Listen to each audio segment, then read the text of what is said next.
귀로 즐기고 마음으로 느끼고 라디오로 함께 떠나는 성지순례 가는 날.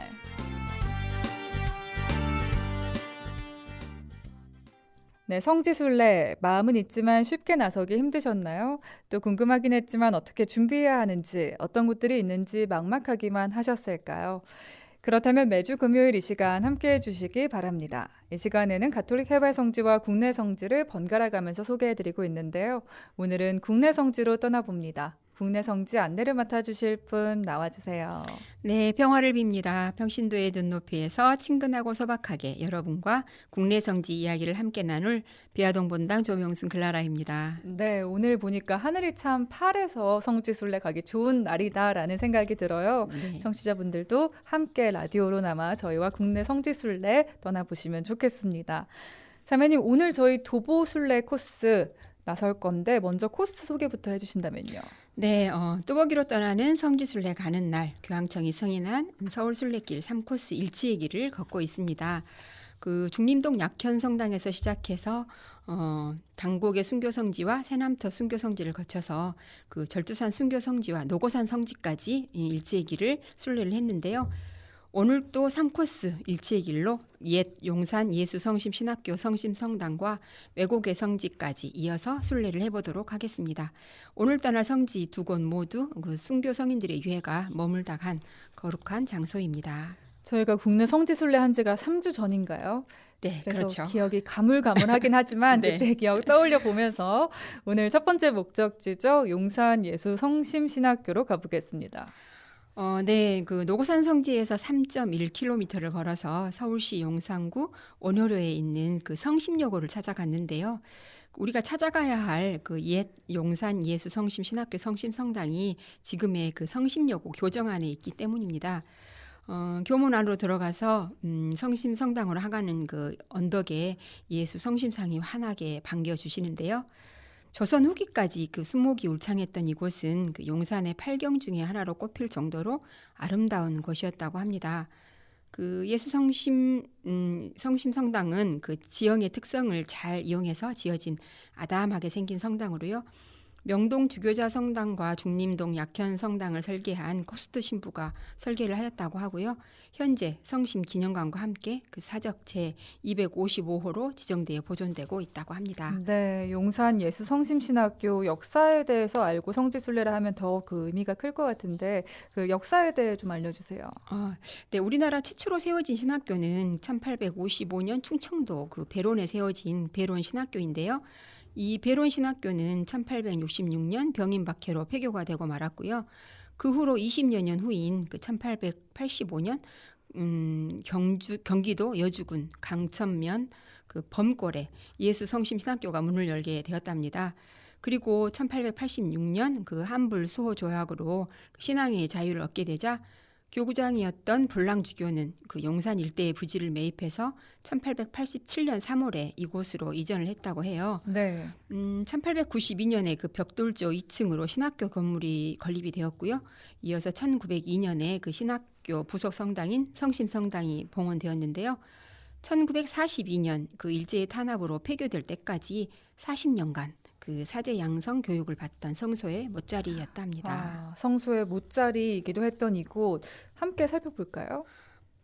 성신성당은 그 신학교 부속 성당으로서의 기능을 살리기 위해서 교구의 그 일반 성당과는 조금 다르게 설계가 되었다고 해요. 네. 그래서 성당 내부 천장의 구성과 장식은 그 고딕 양식에 가깝게 지어졌지만 성당 정면 입구에 주로 그 정탑이 있잖아요. 근데 여기는 네. 그 정탑이 없고 또 출입구가 주로 뒤쪽에 있는데 또 여기는 그 제대 쪽으로 양쪽에 나 있어요. 네. 그리고 제의실이 제대 반대쪽 입구에 설치되어 있다는 점이 특징이라고 합니다. 이 성당은 근데 또 이제 언덕 경사지에 지어져 있어요. 그래서 네. 언덕 아래에 있는 앞면 일부는 3층으로 되어 있고 또 언덕 뒤에서 보면은 1층으로 되어 있어서 우리가 흔히 아는 그 반지하 같은 그런 형태로 되어 있습니다. 네. 정말 작고 아담하게 지어진 건물이지만 그 외관만큼은 당당해 보이는 아름다운 성당입니다. 한국인 사제 양성의 요람지답게 이곳에는 참 많은 순교자들의 유해가 모셔지기도 했어요. 네네. 그래서 성지가 된 곳인데요. 그 용산 예수 성심 신학교 성당은 한국인 사제의 양성의 요람지였던 성당에 걸맞게 한국 천주교회의 그 초기 교구장이었던 주교들과 순교 성직자들의 유해를 모셨었는데요.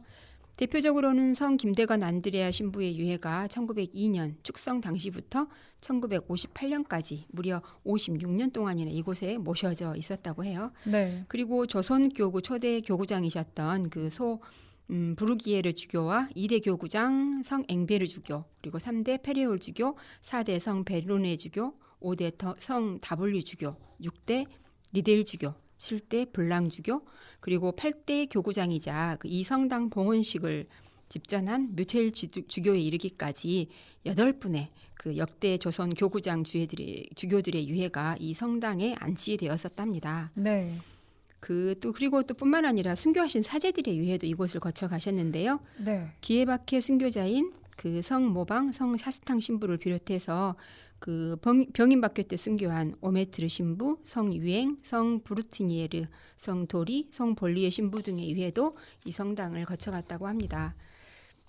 이곳에 안치되었던 순교자들의 유해는 그 후에 해아동 신학교 성당을 비롯해서 명동 주교자 성당, 그리고 절두산 순교 성지 등으로 이렇게 옮겨 모셔졌고요.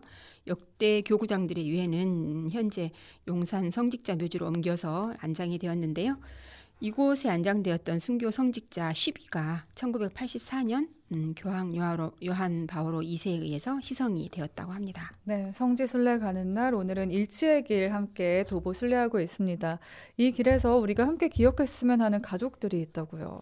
네, 서울 순례길 3코스 일치의 길에서 그 순교 성인들의 유해가 안장되었던 거룩한 땅들을 주로 순례하고 있잖아요. 네. 이렇듯 우리가 그 순교 성인들의 유해를 공경하게 하게 해준 그 분이 계시는데요. 그 박바오로와 그의 아들 박순집 베드로의 공적을 빼놓을 수 없을 것 같아서 그 이제 외국의 성지를 가는 길에 그들을 잠시 기억해 보면 좋겠습니다. 네, 네.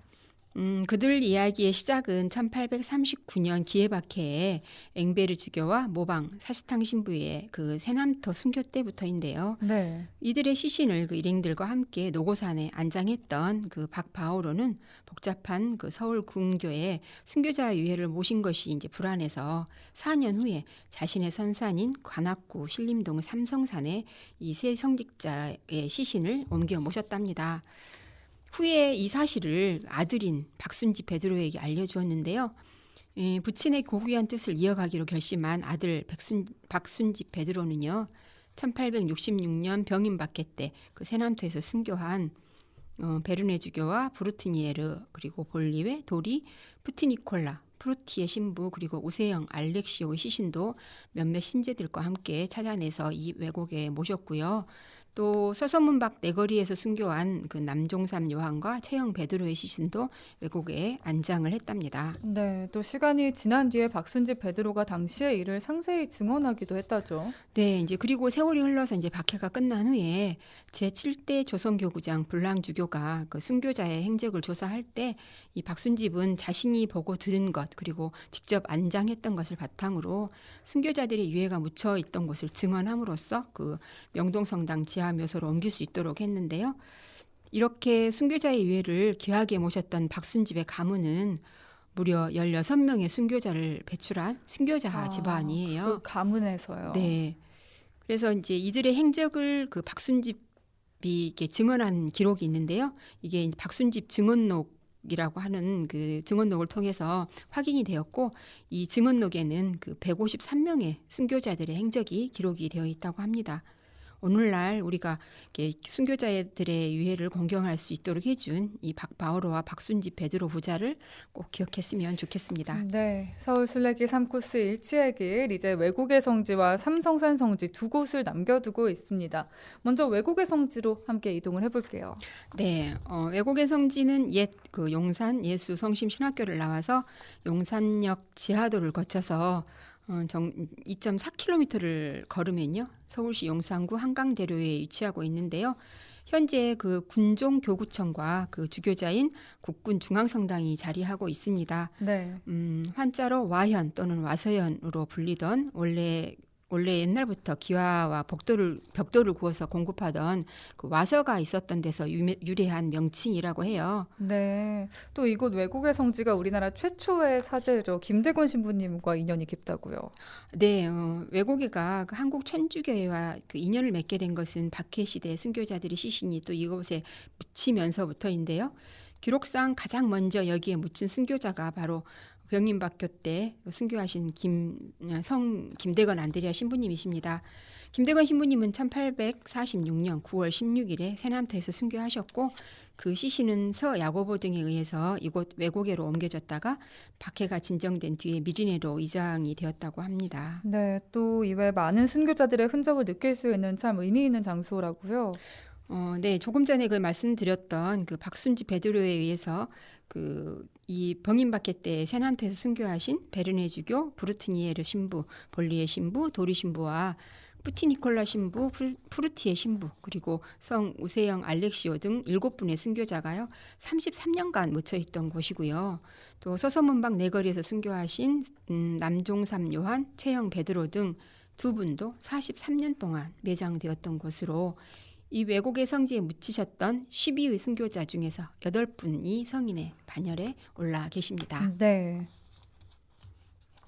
그런데 그 기에바케 순교자 이광현, 아우구스티노 성인 등 9명은 그 엥베르 주교의 지시에 따라서 이 외고개에 묻히기는 했대요. 그런데 네. 그 후 행방을 알 수 없게 되었다는 그 안타까운 기록도 남겨져 있더라고요. 네. 그런데 이 외국의 성지 지난 2013년에 새 단장을 했네요. 네, 그 군정교구는 2013년 12월 그 교회 사적으로 의미를 살리고 또 순교자들이 좀 더 편안하게 순례하면서 기도할 수 있도록 그 성지를 확장해서 새로 단장하고 축복식을 가졌다는데요. 이 새로 단장된 성지에는 그 순교자 현양비와 그리고 대형 십자가상, 또 십자가의 길과 기도처 등이 마련되어 있습니다. 네. 그럼 외국의 성지 곳곳을 소개해 주시겠어요? 네, 성기는 정말 조용하고 아담한 곳입니다. 네. 국군 중앙성당 옆으로 외국의 성지 입구가 있는데요. 이곳에 묻히셨던 10분의 순교자를 새긴 그 순교자 현양비가 있고요. 대형 십자가상 앞으로 그 무릎 꿇고 기도할 수 있도록 기도 틀도 마련되어 있습니다. 그리고 외국의 성지 표지석 안쪽으로 들어가면요. 작은 십자가 위에 14처를 붙여놓은 십자가의 길이 조성되어 있고요.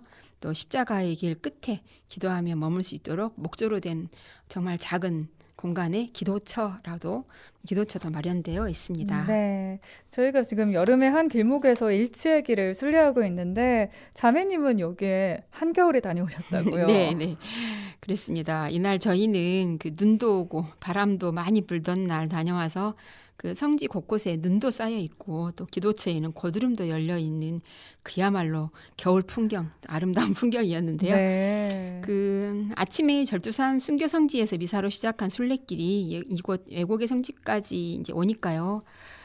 오후 2시가 조금 넘게 되었어요. 그런데 또 마지막 성지인 삼성산까지 다녀오기에는 시간이 좀 무리일 것 같아서 여기서 3코스 일치의 길 둘째 날 일정을 마쳤습니다.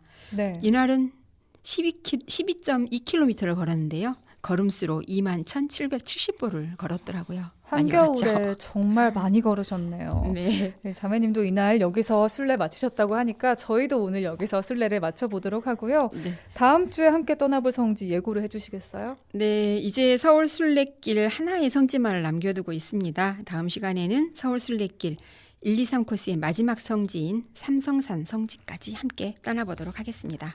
네, 다음 주 이 시간에는 서울 순례길 3코스 일치의 길 마지막 코스 이어서 걸어보도록 하겠습니다.